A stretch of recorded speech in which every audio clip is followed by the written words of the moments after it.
মানুষের সাধারণ সম্পর্ক আর কূটনৈতিক সম্পর্ক, মানুষের সাধারণ আচরণ আর কূটনৈতিক আচরণ, এই দুইটা কখনোই এক নয়। কূটনৈতিক সম্পর্কের যে কোনো পদক্ষেপ। अस्सलामुअलैकुम वीवर, फिर से बहुत ही ज्यादा इंपॉर्टेंट वीडियो शेयर करने वाले हैं। मिसाइलों के साथ 6 फाइटर जेट की डिलीवरी, बांग्लादेश ने अपनी फौजी पॉलिसी को बरकरार रखा। क्या है रिपोर्ट, आप लोगों के साथ शेयर करने वाले हैं। अभी तक आप लोगों ने हमारे चैनल को सब्सक्राइब नहीं किया हुआ तो जल्दी से हमारे चैनल को सब्सक्राइब कर लीजिएगा। Without wasting the time video को स्टार्ट करते हैं।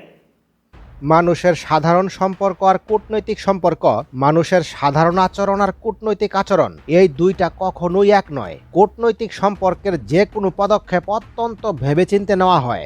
একবার যদি কূটনৈতিক সম্পর্ক কোনো দেশের কিংবা কোনো পক্ষের সঙ্গে খারাপ হয়ে যায়, সেটা জোড়া লাগাতে কিংবা উন্নতি করতে প্রচুর সময় লাগে। চীনের মতো দেশ কূটনীতির ক্ষেত্রে কিন্তু পাকা খেলোয়াড়। তারা ভেবেচিন্তে সিদ্ধান্ত নেয়। বিশেষ করে বাংলাদেশের মতো দীর্ঘদিনের মিত্রের ক্ষেত্রে তারা কিন্তু অত্যন্ত ভেবেচিন্তে সিদ্ধান্ত নেওয়ার কথা। তবে সম্প্রতি চীনের কিছু শক্ত পদক্ষেপ এমনভাবে বাংলাদেশের সামনে এসেছে, বাংলাদেশকে অবশ্যই চীন শক্তিশালী এবং কঠিন বার্তা দিতে চাচ্ছে সামরিক পদক্ষেপের মাধ্যমে, যে আমাদের বিরুদ্ধে পশ্চিমা ঘেঁষা কোনো শক্তিশালী সিদ্ধান্ত নিও না, তাহলে কিন্তু তোমাকে ছাড় দিব না, যতই তোমার সঙ্গে আমার সুসম্পর্ক থাকুক।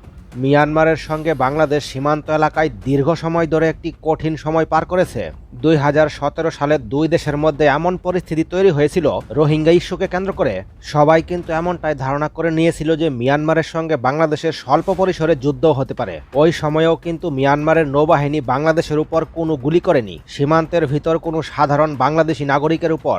কিন্তু হঠাৎ করে এই দৃশ্য কিন্তু সম্প্রতি এমন হয়ে গেল যে মিয়ানমার নৌবাহিনী আগ্রাসী ভূমিকায় তাদের যুদ্ধজাহাজ নিয়ে আমাদের জেলেদের উপর গুলিবর্ষণ করেছে। এই ঘটনায় আহত এবং নিহত হয়েছেন এবং আমাদের 60 জেলেকে ধরে নিয়ে গেছে। এটি একটি বিরল ঘটনা। সামরিক বিশেষজ্ঞরা বলছেন, দীর্ঘ সময় ধরে মিত্র বাংলাদেশের জন্য চীন মিয়ানমারের কাছে যে রেড লাইনটি তৈরি করে রেখেছিল, যে এই রেড লাইনটি ক্রস করা যাবে না, সেই রেড লাইন চীন উঠিয়ে নিয়েছে। চীনের রেড লাইনের কারণে মিয়ানমার কখনোই বাংলাদেশের উপর সামরিক পদক্ষেপ নিতে পারত না। তবে এটি এখন উঠে যাওয়ার ফলে এখন তারা সামরিক পদক্ষেপ নিচ্ছে। এত কিছুর মধ্যেও চীন মিয়ানমার মিলিটারিকে নতুন করে 6টি জেট ফাইটার ডেলিভারি দিয়েছে। এই আধুনিক জেট ফাইটারগুলো কয়েকদিন পূর্বেই মিয়ানমার সামরিক বাহিনী তাদের হাতে পেয়েছে এবং বাংলাদেশ সীমান্ত থেকে মাত্র 50 কিলোমিটার দূরে তাদের সামরিক ঘাঁটিতে এই যুদ্ধবিমানগুলো মোতায়েন করতে যাচ্ছে। তবে উদ্বেগের বিষয় হলো, মিয়ানমারকে এই যুদ্ধবিমানগুলো মাত্র $8.5 মিলিয়ন করে দিয়েছে, যেখানে বাংলাদেশের কাছে চীন ট্রেনিং এয়ারক্রাফটগুলোই বিক্রি করে 10 থেকে 15 মিলিয়ন মার্কিন ডলারে, সেখানে মিয়ানমারকে মাত্র $8.5 মিলিয়ন দিয়েছে মূল যুদ্ধবিমান। সুতরাং চীন যখন বাংলাদেশের কাছে ট্রেনিং এয়ারক্রাফট বিক্রি করার মূল্যের চেয়ে আরও অনেক কম মূল্যে শক্তিশালী যুদ্ধবিমান মিয়ানমারকে দেয়, তখন এটা স্পষ্ট বোঝা যায় চীন বাংলাদেশের উপর কতটা ক্ষুব্ধ।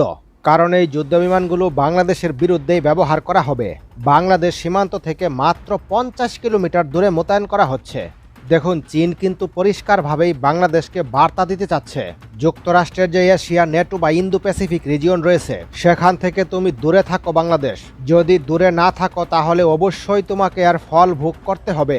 চীন কিন্তু সামরিকভাবে এবং কূটনৈতিকভাবে বাংলাদেশকেই বার্তা দিচ্ছে। সুতরাং চীনের মনোভাব কিন্তু আমাদের বুঝতে হবে। চীনের মনোভাবকে ইগনোর করা যাবে না। হতে পারে যে আমাদের অর্থনীতি এখন সংকটে রয়েছে, আমরা যুদ্ধবিমান ক্রয় করতে পারবো না, তার মানে এই নয় আমরা চীনের মতো সুপার পাওয়ার দেশের বিরুদ্ধে সরাসরি দাঁড়িয়ে যাব। সুতরাং এই জায়গায় আমাদের দীর্ঘদিনের মিত্র চীনের আস্থা অর্জন করতে হবে। আগে যে রেড লাইনটি মিয়ানমারকে দিয়ে রেখেছিল চীন, সেই রেড লাইনটি যাতে আবারও বজায় রাখতে বাধ্য হয়। আর এই জিনিসটাই বাংলাদেশের জন্য আগামী কয়েক বছরের জন্য নিরাপত্তা নিশ্চিত করবে। পুরো বিষয়টা বেশ কয়েকদিন ধরেই একেবারে পরিষ্কার প্রতীয়মান হচ্ছিল যে বাংলাদেশ সেনাবাহিনী চীনের সঙ্গে বড় কিছু করতে যাচ্ছে। দেশের রাষ্ট্রীয় নিরাপত্তা নিশ্চিত করার জন্য চীনের সহযোগিতা বড় ভিত্তিতে নেওয়া হবে। ধারণার এই জায়গাটা আরও স্পষ্ট হয়ে যায় যখন আমেরিকার প্রভাব বলয়ে থাকা বিভিন্ন দাতা সংস্থার বড় বড় ঋণ প্রস্তাবের পরিবর্তে চীনের সঙ্গে বাংলাদেশের সামরিক সহযোগিতার যে প্রেক্ষাপট রয়েছে এবং বাংলাদেশের যে সামরিক নীতি, সেখানে কোনো ধরনের পরিবর্তন আসবে না।